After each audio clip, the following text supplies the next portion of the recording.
महेंद्रजीत सिंह मालविया कर रहे हैं कांग्रेस में वापसी। उधर चर्चा है कि हनुमान बेनीवाल भी करेंगे भाजपा गठबंधन में वापसी। अभी कैसे संभव होगा, क्या इसके पीछे पूरा समीकरण है, गणित है, वही आज आपको इस चर्चा में जानने को मिलेगा। चर्चा के लिए वरिष्ठ पत्रकार नीरज शर्मा जी हैं। नमस्कार सर। नमस्कार मैडम जी। हाँ, बहुत बहुत धन्यवाद। महेंद्रजीत मालवीय कांग्रेस में वापसी। अब एक तरफ मेवाराम जैन ने पहले वापसी की, फिर उसके बाद महेंद्रजीत मालवीय। कांग्रेस के जितने पुराने खिलाड़ी हैं वो सारे कांग्रेस में लौट रहे हैं। कांग्रेस कितनी चमकेगी ये देखने को मिलेगा। लेकिन हाँ, जो हनुमान बेनीवाल की आप बात करें, ये थोड़ा कंफ्यूजिंग है, कॉन्ट्राडिक्टरी है, क्योंकि एक तरफ थोड़ी देर पहले की घटना है कि जयपुर की तरफ हनुमान बेनीवाल कूच कर दिए हैं, बढ़ रहे हैं किसानों की और तमाम जनता की मांग को लेकर, जो अक्सर कर वो बढ़ते हैं, आंदोलन करते हैं। लेकिन उसका रिजल्ट आउटकम क्या निकलता है ये भगवान ही जाने। परंतु हैपनिंग्स बहुत ज़बरदस्त हैं, बड़ी हैं। अपडेट ये भी है, अंदर खाने ये भी चर्चा है कि बेनीवाल भाजपा गठबंधन में वापसी कर सकते हैं। और ये जो रैली और पूरा जो गेम है, ये दबाव बनाने की राजनीति है, दबाव बनाने का गेम है, जिससे वो भाजपा में एक मजबूत एंट्री कर सके। भाजपा नहीं, भाजपा गठबंधन में मजबूत एंट्री कर सकें। जी हाँ जी सर। महेंद्रजीत सिंह मालविया की घर वापसी कांग्रेस में कांग्रेस को कितना फायदा पहुंचा देगी, कितनी नैया पार लगा देगी? जबरदस्त, बढ़िया फायदा पहुंचाएगी। बड़े पुराने नेता हैं, मंत्री रहे हैं, 3-4 बार के विधायक हैं और बांसवाड़ा क्षेत्र में बड़ा दबदबा रखते हैं। और वो क्षेत्र विशेष रूप से ऐसा है, आप देखिए महेंद्रजीत मालवीय को जो शामिल करने का उद्देश्य भाजपा का था, जिस वजह से भाजपा ने खुली बाहों से उनका स्वागत किया था, वो कारण था कि बांसवाड़ा क्षेत्र के अंदर विशेष रूप से भारतीय जनता पार्टी कंपैरेटिवली कमजोर है अन्य क्षेत्रों के मुकाबले, क्योंकि वहां बाप पार्टी का भी अच्छा खासा वर्चस्व है और विशेष रूप से उस क्षेत्र का जो आदिवासी समाज है उसके ऊपर भाजपा अपना प्रभाव बनाने में सफल नहीं रही है। वहां हिंदुत्व कार्ड तो पूरी तरह से फेल हो जाता है, क्योंकि बड़ी गति से वहां की जनसंख्या क्रिश्चियनिटी में कन्वर्ट हो रही है। जो धर्मांतरण का जो नाग राजस्थान को डस रहा है, उसके सबसे ज्यादा दंश बांसवाड़ा क्षेत्र में ही गड़े हुए हैं। वहां के कद्दावर नेता बाप पार्टी के सुप्रीमो कई बार राजकुमार रोते कह चुके हैं कि हम तो हिंदू ही नहीं है। तो विशेष रूप से भाजपा को वहां काम करने की आवश्यकता थी, जिसका मुख्य सैनिक महेंद्रजीत मालवीय को माना जा रहा था, जो अब भाजपा का हाथ फिर से छोड़कर कांग्रेस में कूद गए हैं। जी हाँ। अच्छा सर, आपको क्या लगता है क्या वजह रही होंगी कि वो अचानक से भाजपा का दामन छोड़? राजनीतिक लालच, सिंपल राजनीतिक लालच। आप सोचिए, किसी पार्टी ने आपको 3-4 बार विधायक बनाया, मंत्री बनाया, आप 1 मिनट के अंदर उस पार्टी से किनारा करके भाजपा में शामिल हो जा रहे हैं, जो उसकी सबसे ज्यादा कट्टर प्रतिद्वंदी पार्टी है, मोस्ट चैलेंजिंग पार्टी है, सबसे बड़ी पार्टी है, उसमें आप शामिल हो जा रहे हैं।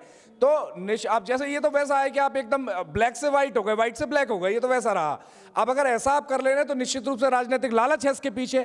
जो राजनीतिक लालच उनका भारतीय जनता पार्टी के अंदर सिद्ध नहीं हो पाया, क्योंकि भजनलाल शर्मा सरकार जो है उसका सीधा सीधा साफ साफ क्लियर विजन है। वो पुराने जो कार्यकर्ता हैं उनको आगे रखने में ज्यादा तवज्जो देती है, ज्यादा महत्व देती है, जिसका मुख्य कारण खुद सीएम भी है। सीएम अपने जैसे ही मजबूत जो कार्यकर्ता है भारतीय जनता पार्टी के, लॉयल कार्यकर्ता है, पुराने कार्यकर्ता है, उनको तवज्जो ज्यादा दे रहे हैं पार्टी में। तो डेफिनेटली है कि बाहर से इंपोर्ट जो नेता हैं उनको कम तवज्जो मिलेगी। महेंद्रजीत मालवीय बड़े नेता हैं, उस तरह की जगह भाजपा में तलाशने में वो पूरी तरह से नाकाम दिखाई दिए पिछले समय जब से भाजपा के अंदर आए हैं।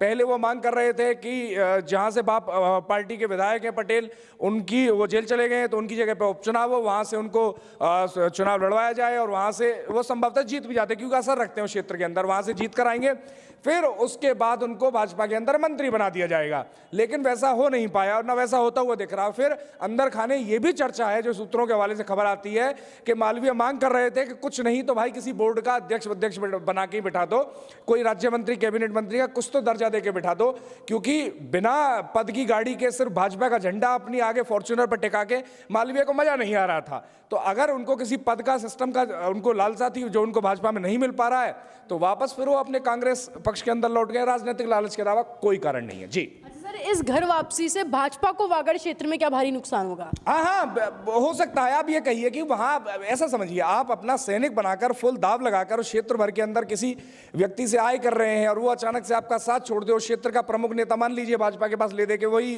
थे, तो हाँ नुकसान तो होगा। अब उसको किस तरह से उसका डैमेज कंट्रोल भाजपा करती है देखना रहेगा, और आवश्यक भी है करे, अब ये देखना रहेगा। हाँ, नुकसान तो है बेशक, ये जरूर गई है। इनकी मालवीय जी की वापसी से गुट कौन सा कांग्रेस में सबसे ज्यादा मजबूत होगा, किस गुट को? पुराने नेता हैं, गहलोत सरकार में मंत्री रहे हैं। गुट अगर आप देखेंगे ऊपर ऊपर जो अब जो मोटी राजनीतिक समझ है उसके हिसाब से अगर आप देखें बाहर से खड़े होकर तो गहलोत गुट के ज्यादा ही नजर आते हैं। लेकिन अब चूंकि अब एक नियत के हिसाब से भी आप फला कर देखेंगे, जिस तरह से वो पार्टी स्विच कर रहे हैं टप से इधर टप से उधर, तो राजनीतिक महत्वाकांक्षी व्यक्ति है मालवीय बहुत ज्यादा।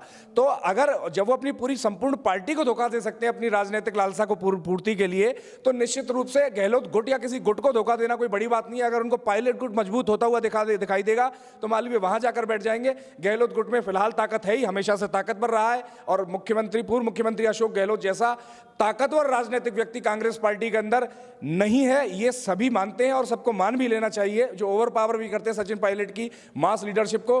तो अगर उनका गुट कम जो मजबूत दिखाई देता है तो शुरुआती दिनों में तो निश्चित तौर पर मालवीय कांग्रेस के गहलोत गुट में ज्यादा नजर आएंगे। ताकतवर अगर सचिन पायलट गुट हुआ तो टप से वहां स्विच कर सकते हैं, आपको चौंकना नहीं है जी। अच्छा सर, हनुमान बेनीवाल क्या वापस से भाजपा के गठबंधन में नजर आएंगे, ऐसी चर्चा हो रही है? भाजपा आपके अब ये चर्चाएं हैं, चर्चा राजनीति चर्चाओं का गेम है, आकांक्षाओं का गेम है, महत्वाकांक्षाओं का गेम है, संभावनाओं का गेम है।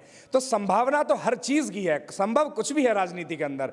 अब कई लोग ये कहते हैं कि भैया भाजपा में शामिल होना चाहते हैं, भाजपा के गठबंधन से जुड़ना चाहते हैं, अपनी ताकत को मजबूत करना चाहते हैं, क्योंकि खुद हनुमान बेनीवाल की जो बोतल है उसमें राजस्थान की किसी भी विधानसभा का पानी नहीं भर रहा है, खाली बोतल पड़ी है, इधर से उधर खिसका दी जा रही है और राजस्थान की लोकल भाषा में इधर से उधर बोतल ढुलकाई जा रही है, लेकिन कहीं कोई पानी में नहीं भर रहा है। पानी कैसे भरेगा कि अभी भाजपा की सरकार है, 3 साल में चुनाव है, चुनाव से पहले तो कुछ होने से रहा, तो भाजपा सरकार के साथ शामिल हो जाकर ही गठबंधन में कुछ व्यवस्था बन जाए। आरएलडी ने क्या जबरदस्त व्यवस्था बनाई है, चुनाव से पहले चर्चाएं थी, बहुत मोटे लोग जेल जाएंगे, सुभाष गर्ग जो जेल जा सकते हैं, आरएलडी के विधायक हैं, पेपर लीक में शामिल थे, बाबूलाल कटारा उनके बेहद करीबी धरे गए, लंबे समय से उनसे पूछता, लेकिन बावजूद उसके सुभाष गर्ग का कुछ नहीं हो पा रहा है। कारण आरएलडी का गठबंधन है केंद्र में भाजपा के साथ में, एनडीए के अंदर आरएलडी शामिल है, तो उसी तरह की व्यवस्था अपनी ताकत को मजबूत करने के लिए बेनीवाल तलाश रहे हैं। फिर इसके बाद लोग कहते हैं कि वे इतना पुरजोर विरोध करते हैं हनुमान बेनीवाल, कैसे शामिल हो जाएंगे भाजपा के अंदर, खुद भाजपा के बड़े नेता कैसे डाइजेस्ट कर लेंगे।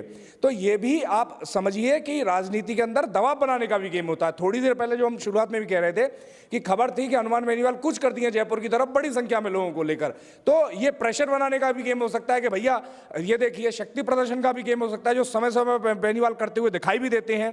तो बेनीवाल अपना शक्ति प्रदर्शन भी कर रहे हो सकते हैं, लेकिन भाजपा में शामिल वो होंगे नहीं होंगे ये तो खबर आ जाएगी तभी पता चलेगा। लेकिन हाँ, घटनाक्रम से लगता तो है कि वो शामिल हो सकते हैं, महत्वाकांक्षी व्यक्ति वो भी कम नहीं है जी।